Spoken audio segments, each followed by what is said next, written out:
بسم الله الرحمن الرحیم. امام صادق علیه السلام می‌فرمایند ارجو الله رجاء لا یجرئک علی معاصیه و خف الله خوفا لا یئسک من رحمته.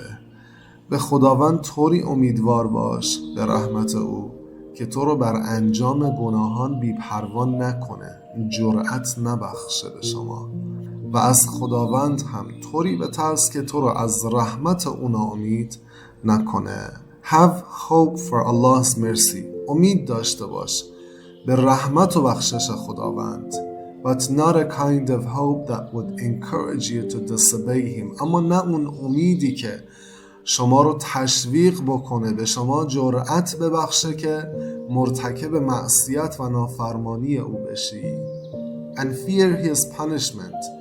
و از عذاب خداوند هم بترس. But not too much fear that would make you despair. اما نه اونقدر ترس بیش از حد که باعث بشه شما ناامید بشی، امید خودتو نسبت به رحمت خداوند از دست بدی.